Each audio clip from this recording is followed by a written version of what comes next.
there are so many ways that we can try to manifest and try to use the quantum field to bring forward a new timeline, a new perceived reality. And so this is just another method that I learned, that I'm trying out for myself, and that I wanted to share with you all because it was pretty divine how I came across it. So Arlo and I are sitting here in this countryside home in France, and he is so disappointed with me right now because he wants to go on a walk, and we're about to go after this video. It takes all day right now for me to upload a video because of no licks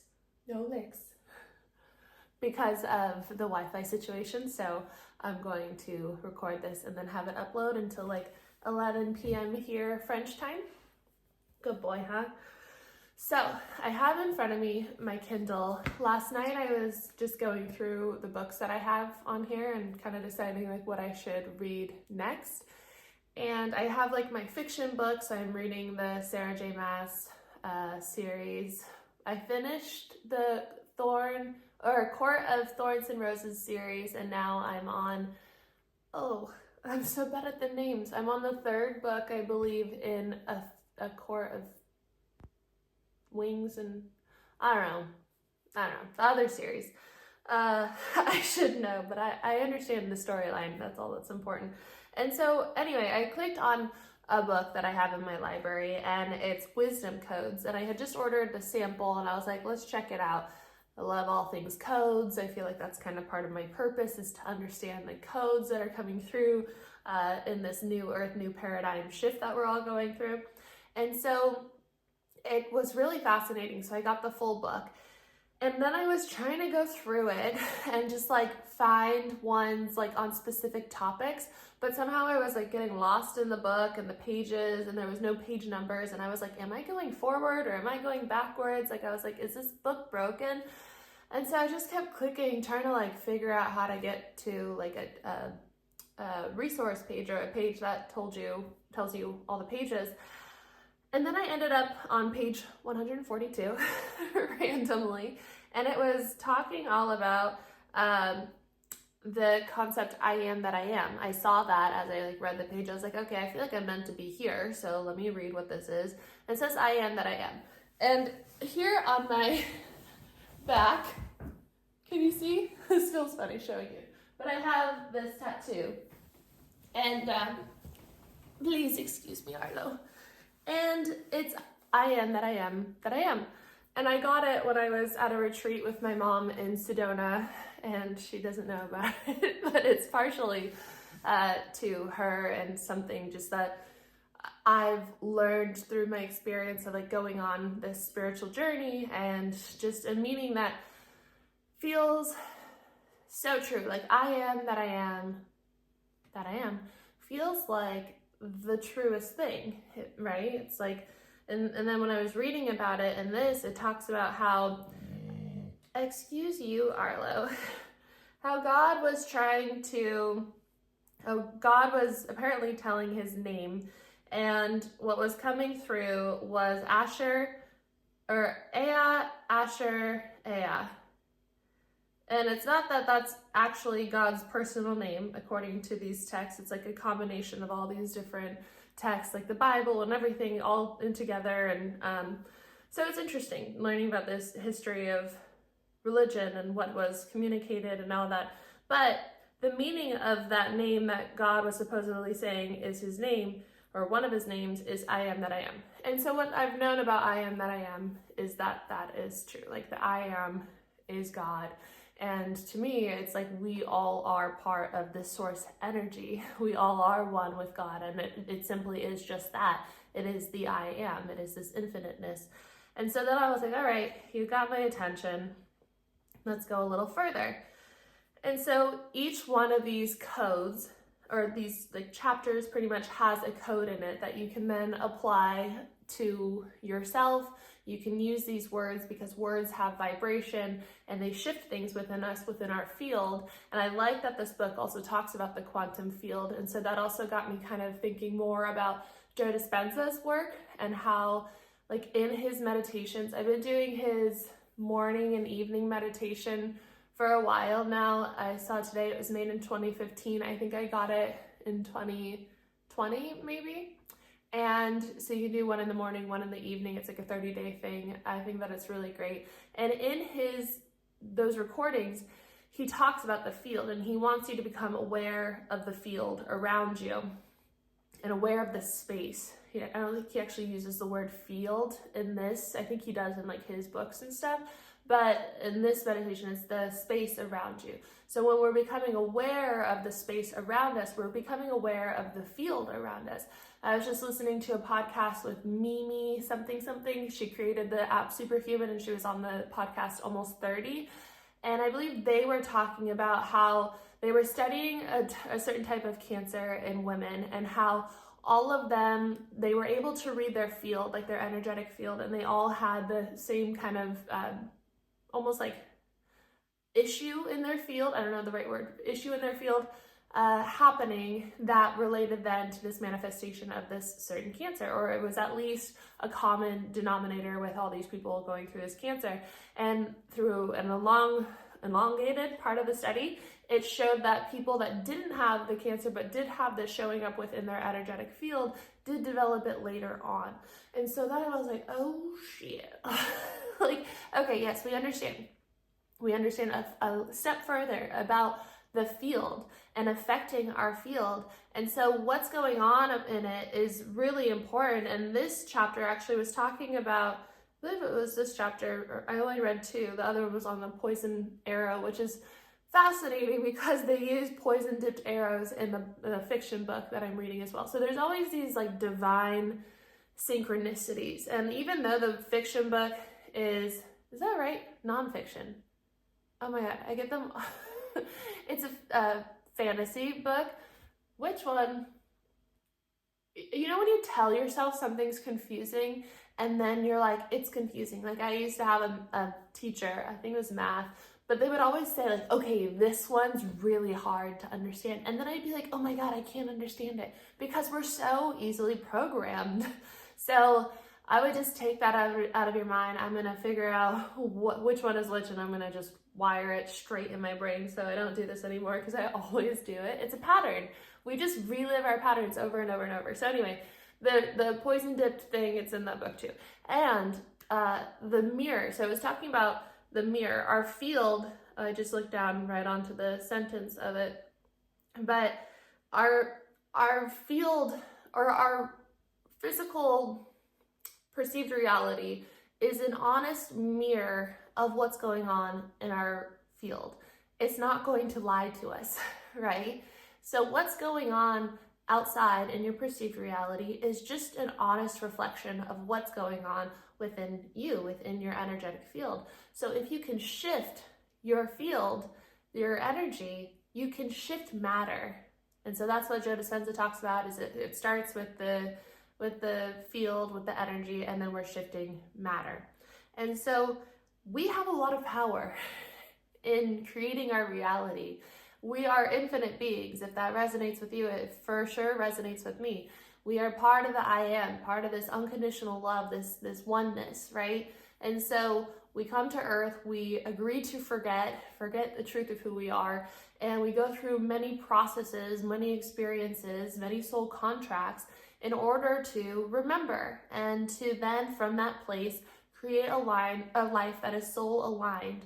And when we get what we want, then when we're soul aligned and we get what we want, we are then living our most aligned life. We are then living our most fulfilled life.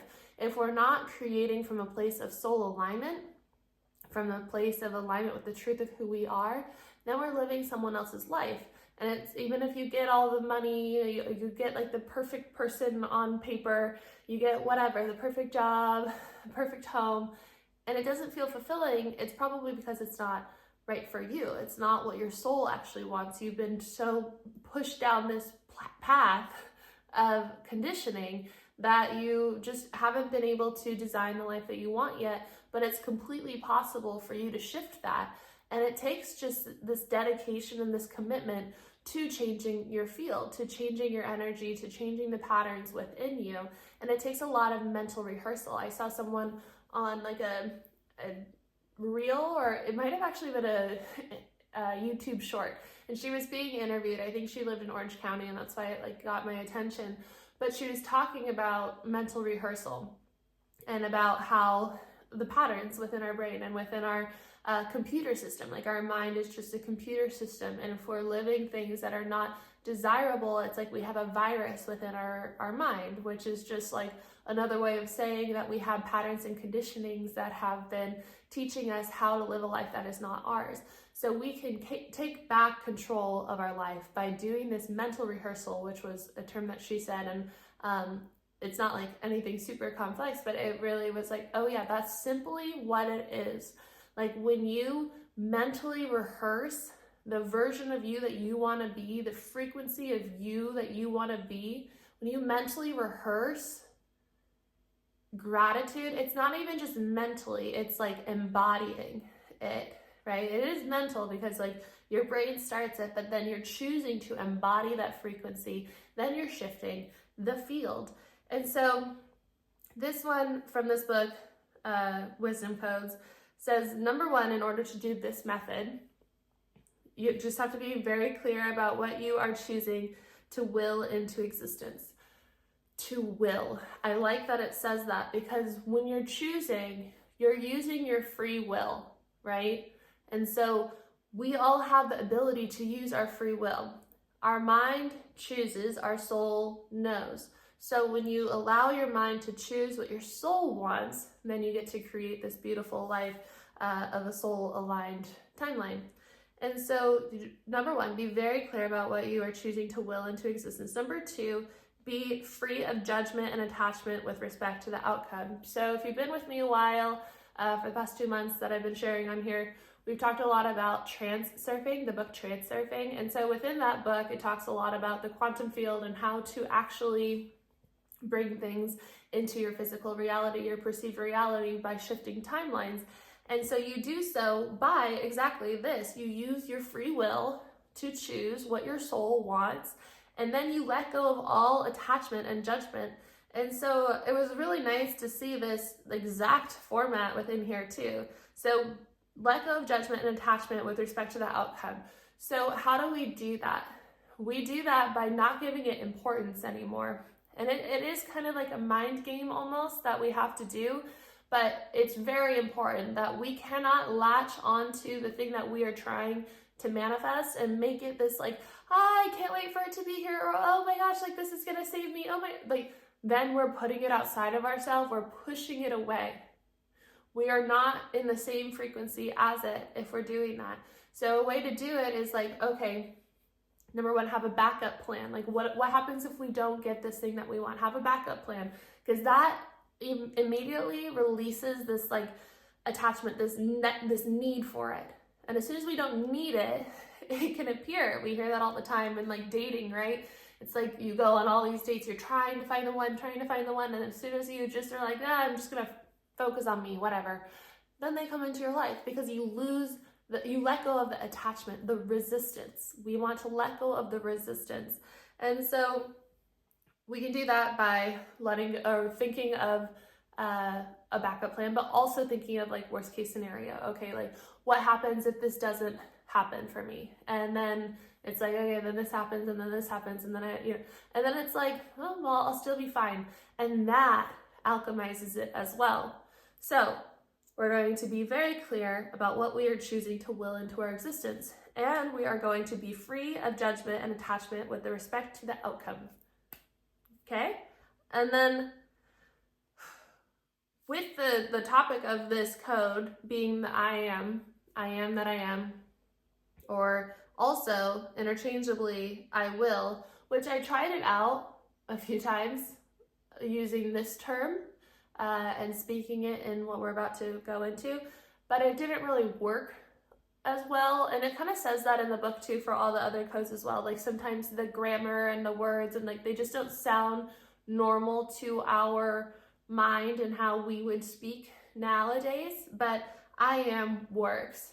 And so it works for me. So either one you could do, I will or I am. And so you want to get first into your heart. And so we've talked about here like how we can do that. Like I'll take my attention down. Hi, Bubbles. down to the center of the earth, down through my root chakra, down to the center of the earth, back up through my heart, up to the one infinite creator, to the truth of who we are, to my highest self, the highest dimension, like just as like high and blissful and like as high as possible, and then bringing it down through the heart and expanding out from this heart space. And so I focus on this heart space, and then I expand it out like to the entire city, state, country, whatever, continent, world, universe, and I go out and out and out. So with Joe Dispenza's meditation, like when I did it again this morning, because it had been a while since I'd done it, and I was like thinking a lot about the field, and I just wanted to see like what he was saying about it again. The way that he gets you into the heart space is like he has you focus first on your third eye, and that's not the heart space, but your third eye area, and then like the space outside of your ears, and then he has you focus at the end, the space between your shoulder blades. And so he says like heart space kind of without saying it, but expanding out then. So that's really important. So being in it and expanding out. This book talks about it without the expanding part, but it does talk about going into your heart and then invoking the feeling of love and gratitude and like things like that. And so like when I was doing it last night, it's like go into your heart space, and then I invoke my feelings of love and gratitude, and Arlo is the perfect way for me to get there as soon as possible. And so I just think about how grateful I am for him. And then once you find that feeling, that frequency, you like hook it in, right? And then you send it to your entire body. Like you just try to like radiate your whole body with it. And once you're there, then you can do this practice. And so it says to do this for at least 3 minutes, because whatever science, also the practice of this way of getting into your heart is from a like actual facility that studies like the heart space. I could probably find it, but it might take, oh my goodness, if you are an Apple expert or someone to please assist me. I don't understand. I have the 2 terabyte iCloud thing. I turn it on. It could be because I don't have great service like anywhere here in Europe. So my phone hasn't had like enough time to update and like put everything on the cloud, but my phone always ends up with full storage. And so often at this point in a video, I have to do some deleting. So anyway, I was just saying, if you want to learn more about the place that studies the heart and whatever, it's mentioned in this book. So I would just get this book if you're feeling called to it, because there's a lot more that I want to explore. But this one practice is you get into the heart space, and then you've already chosen like what you want to will in. And so I'm just going to use the I am for an example. So you use your free will. So you want to say, you're choosing to buy your dream house. So it would be going into your heart and invoking all those feelings and being in that space. And then they said that the monks would do this on the exhale, but it's kind of like the phrases were a little bit too long for me to do on an exhale. So I would just do like I am on the inhale, and you can say it out loud or you can say it in your mind. And then on the exhale, it would be the owner of my dream house. I am the owner of my dream house. And then just do that maybe for 3 minutes, set a timer or go longer, right? And then after that, you stay in your heart space and just stay in the visualization of then being like the owner of your dream house or whatever it is that you are willing into your perceived reality, and stay in that space of it and visualize it, feel it, like embody it. And then say, what I loved about this too is giving thanks. And so you're giving thanks to the experience, like thank you that this is real. Thank you so much. I'm so grateful that this is real. And you don't want to say, how did they word it? Thank you directly to the field rather than saying I give thanks, which would remove you by one step from the gratitude you're expressing. So you say thank you to the field. So to the energy around you, to what you're creating, you say thank you, rather than saying I give thanks, which I don't know that I quite understand, but we've talked about here how it's like you don't want to like put things in future tense. You don't want to say like I'll be so grateful, or I can't wait, or I will soon be rich, or like even to your angels and guides, you don't want to say, or to Jesus or whoever, you don't want to say like, can you please help me with this? Or like, I ask for this. You say, thank you. By saying thank you for this, it's saying this is real right now. And I'll wrap it up right now, but in the book Transurfing and also in my meditations, I've used this one a lot because it's still like whenever I kind of get lost in the human experience and I'm like, okay, like trying to use the quantum field, trying to shift, trying to go into the next thing, like trying to co-create. And I'll just remind myself like, oh yeah, I already have everything that I desire because everything already exists within the infinite possibilities. There are infinite timelines, infinite timelines within the quantum field. And so many people are talking about this. And so when you can just wrap your mind around that and understand that there is already the version of you who has everything that they want, and it's just a matter of choosing it with your free will and allowing it to just be that simple, is where you get to move to it quicker. And so letting go of attachment to how it's going to happen and when it's going to come to you, just letting go of attachment and trusting and knowing in this process and knowing that of course it's possible. You're an infinite being. You are a soul having a human experience on this magical planet. Anything is possible. And so just letting it be that, and then understanding that the things that come up as you're going to that timeline, those are the balancing forces. Those are the things, the old patterns that are maybe still within you that are losing their strength and their ability to control you and keep you in the old timeline because you're facing them with the truth of who you are. You're saying, oh, actually, you're not real because I already chose. I chose this timeline where I'm going to this place and I already am in this place. It's not that I'm going to this place, I already am in this place. And so now everything's shifting within my perceived reality to bring me there. So again, very simple, in the heart space, feeling the gratitude, expanding it out, and then saying this term, I am or I will, over and over and over for at least 3 minutes, visualizing yourself in that thing that you're choosing with your free will. How does it feel? What does it look like? What does it smell like? What do you hear? Like, all your senses, try to invoke all your senses, making it as real as possible. Stay there for as long as you want. I've been really committed to this for this month, is at least an hour a day, eyes open, and you can also do eyes closed, whatever like you can fit into your schedule. But eyes open will activate a different part of your brain. But if you're doing eyes closed, it's great too. So visualizing and feeling and changing your brain chemistry, you're not only going to help with your manifestation, but you will literally heal your nervous system. You can heal your physical conditions by doing these practices of retraining the brain, retraining the limbic system, teaching your body that you're safe, using this practice through neuroplasticity to just create a whole new balance within your body, within your nervous system, and then also in your perceived reality. It's a win, win, win, win, win. So with that, I will leave you and see you in tomorrow's video. If you like this one, please give it a thumbs up, leave a comment if you feel called to do so, subscribe if you are new here, and if you'd like to work with me one-on-one, I have 2 different offers and I will link them below. And again, yeah, I'll see you tomorrow. Say bye, Argo. Bye. Oh, we'll see you tomorrow.